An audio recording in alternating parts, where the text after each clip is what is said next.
बिस्मिल्लाहिर्रहमानिर्रहीम। अस्सलाम वालेकुम। आपका दोस्त सलमान हैदर। दुआ है परवरदिगार से कि उसने आपको और आपके अहले खाना को अपनी हिफ्ज़ो अमान में रखा हुआ हो। आपने सिचुएशन में मेरे साथ साथ चलना है। मैंने आपको 3-4 इस वक्त सूरत हाल आपके साथ डिस्कस करनी है। एक तो 3 दिन में 54 जो कानून बने गए हैं या बनाने के लिए पेश किए गए, जिसमें से बेशतर मंजूर कर लिए गए, उसके हवाले से ना मुस्लिम लीग नून को पता है, ना ही पीपल्स पार्टी को पता है, ना ही तहादियों को पता है। और ऐसे में वजीर कानून जो ये 54 कानून वही लेके आया ना, बेसिकली उन्हीं की जिम्मेदारी थी ना, आजम नजीर तारड़ साहब, वो नहीं बता पा रहे कि भाई किसके कहने पर ये कानून बना रहा हूं, किसके इशारे पर ये कानून बना रहा हूं, किसके हुक्म पर ये कानून बना रहा हूं, और आखिरी दिनों में ये कानून बना रहा हूं। जिनको इत्तेहादी जिसको तार तार कर रहे हैं, जी हाँ, उन कानून के पेजेस को, उस मुसवदे को फाड़ के फेंक रहे हैं, ये किसके कहने पे कर रहा हूं? क्योंकि अगर वो उन्होंने बता दिया तो मेरा ख्याल है फिर वो वजीर कानून ही रहेंगे, वो बात वो नहीं बताएंगे। दूसरी तरफ मरियम बीबी की एक पुरस्कार खामोशी है, आप मुसलसल देख रहे हैं। उम्रे भी हो गए, दुबई भी हो गया, वापसी भी आ गई, सब कुछ हो गया, मरियम बीबी मुस्तकिल खामोश है। ये पुरस्कार खामोशी डेफिनेटली, मैं ये तो नहीं कहता किसी बहुत बड़े हंगामे का या तूफान का पेश खैमा होगा, नहीं, अभी स्विच ऑफ है। उस स्विच ऑफ की भी एक सर्टन वजह है। यहां तो एक सिचुएशन पॉलिटिकल ये वाली चल रही है। दूसरी तरफ ज़ाहिरी बात है, चंद दिन रह गए और चंद दिनों के अंदर अंदर इमरान खान साहब को फिक्स करना है। इतना मैं बताऊं, जो मुझे अंडरस्टैंडिंग लग रही है कि ये बाकायदा अंडरस्टैंडिंग के साथ हो रहा है ट्रायल कोर्ट और इस्लामाबाद हाई कोर्ट पे, कि सुप्रीम कोर्ट किसी तरह टेकअप ना कर ले। क्योंकि सुप्रीम कोर्ट ने वैसे ही 3 रुकनी बेंच ने कहा था कि अगर इस्लामाबाद हाई कोर्ट के जज ने फैसला ना दिया तो क्या हो गया, एक दिन बाद हम सुन लेंगे, यानी जुम्मे के रोज़ हम इसकी समाअत करेंगे। कल वो जुम्मा आ रहा है और आज की सूरत हाल मैंने 2-3 आपके सामने रख देनी है। सबसे पहले जी, आज तोशा खाना ही चल रहा है, क्योंकि वाहिद वही चीज़ है जिसमें इमरान खान साहब को थोड़े से वक्त में जल्द से जल्द फिक्स किया जा सकता है और फिट भी किया जा सकता है। और 4 गवाहों वाला मामला था, इस्लामाबाद हाई कोर्ट तक अभी हूँ, अभी तोशा खाना ट्रायल कोर्ट अभी बताता हूँ मैं आपको। वहाँ जज साहब किस तरह पल्सेस के साथ खेल रहे हैं, मिनट्स के साथ खेल रहे हैं, वो मैं आपको बाद में बताता हूँ। तो इधर इस्लामाबाद हाई कोर्ट के जो चीफ जस्टिस थे आमिर फारूक साहब, उन्होंने 2 चीज़ें कही थी। उन्होंने कहा, एक तो ये 4 गवाह इमरान खान साहब ने पेश किए थे ना, उस गवाह के मामले पर मैं 3 बजे समाअत करूँगा कि इमरान खान साहब ने कहा ना, मेरा इस्तेकाक है ये कि मैं अपने गवाह पेश करूँ, मगर वो साहब पहले कहते रहे ट्रायल कोर्ट के कि आप गवाह पेश करें, फिर कहते हैं आपके गवाह ही रेलिवेंट नहीं है, तो मैं कैसे अपने गवाह पेश कर सकता हूँ। तो इस सिलसिले में कहा था 3 बजे करूँगा। और बाकी दीगर जो हैं, टोटल 8 दरखास्तें ना, बाकी 3 दरखास्तें जिनमें दायरा इख्तियार के ट्रायल कोर्ट का दायरा इख्तियार है या नहीं है, जज साहब के किरदार, उनकी ज़ाती रंजिश, बुग़्ज़, अनाद इमरान खान साहब से मुतल्लिक, और केस ट्रांसफ़र करने का कि इस्लामाबाद हाई कोर्ट ने दोबारा ये केस उसी जज के पास क्यों ट्रांसफ़र किया जिसने ऑलरेडी इमरान खान साहब के ऊपर फ़र्द जुर्म आयद कर दी थी इस तोशा खाना में। ठीक है, तो इन सारी दरखास्तों पर मैं 5 बजे फैसला दे दूंगा और मैं कोई मुनासिब फैसला दूंगा। मगर इधर बड़ी हैरानकुन चीज़ हुई जो मेरी समझ में नहीं आती, इतने बड़े जज से मुतल्लिक मैं नहीं समझ सकता। 3 से 5 बज गए जी, जज साहब नहीं आए। और फिर जब 5 बजे आए तो बताया, पहले ख्वाजा आरिफ साहब से माफ़ी मांगी, सुबह उनको कहा था मेरे मेहमान हैं, शाम को उनसे माफ़ी मांगी कि जी मैं एक मीटिंग के अंदर बैठा हुआ था और मैं एक इजलास के अंदर बैठा हुआ था, तो इसलिए सॉरी मैं ज़रा लेट हो गया। आप अंदाज़ा करें सूरत हाल इतनी पेचीदा, ये टाइम लाइन से खेला जा रहा है, जो मुझे लगता है, मुझे ऐसा लगता है कि इतनी सूरत हाल पेचीदा है। एक ही केस ट्रायल कोर्ट वाला खिड़की लगा के बैठे हुए जी, जज साहब हुमायूं दिलावर साहब ना, बस मुझे जो हुक्म है मैंने उस पर करना है, इंतज़ार नहीं कर रहे। दूसरी तरफ सुप्रीम कोर्ट ने कल इस पर बात करनी है, अगर इस्लामाबाद हाई कोर्ट कोई फैसला दे, वो तकरीबन 11 बजे का टाइम है। इस्लामाबाद हाई कोर्ट के जज ने कहा था आज मैं मुनासिब फैसला दूंगा, सुबह यही कहा था ना जो मैंने आपसे बात की थी कि आज मैं इसका मुनासिब फैसला देंगे, ट्रायल कोर्ट वालों को बता दें कि अभी कोई फैसला न दें। अच्छा जी, 5 बजे आकर माजरत की और 10 मिनट में दलाइल सुने 4 गवाहों के सिलसिले में कि हमें गवाह का हक मिलना चाहिए इमरान खान साहब के वकलाने का, और फिर फैसला महफूज किया और चलते बने, कोई फैसला नहीं दिया।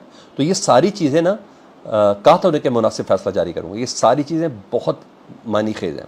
इमरान खान साहब के वकील ने एक अहम स्टेटमेंट दी ज़रूर जज साहब के सामने। उन्होंने कहा, यानी इमरान खान साहब ने ये स्टेटमेंट दी, उन्होंने कहा इनकम टैक्स गोशवारे मेरे हैं। इमरान खान साहब ने कहा ये मेरे हैं और मेरे ये जो भरे गए हैं ना, ये मेरे वकील ने भरे हैं, तो मैं बतौर गवाह अपने उस वकील को बुलाना चाहता हूँ ना। मेरे भी इनकम टैक्स, मैं भी इनकम टैक्स रिटर्न जमा कराता हूँ ना, तो मेरा वकील साहब करते हैं, मुझसे तो वो चीज़ें ले लेते हैं, कुछ चीज़ें सर्टन उन्होंने पूछनी होती पूछ लेते, फिर वो अपने तरीके से उसको हिसाब किताब बराबर कर रहा होता है। तो उन्होंने कहा जी मुझे अपना वकील तो बुलाना है जो ताकि बता सके कि क्या है।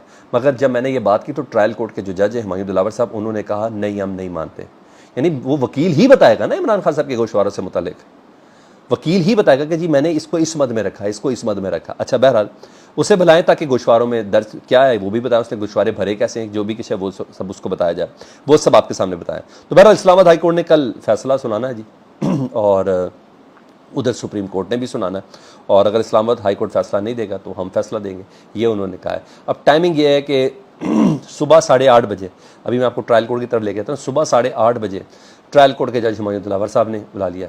हुमायूं दिलावर साहब की हरकत और सकनात देखें कि इमरान खान के वकला को जिच करते रहे सारा दिन।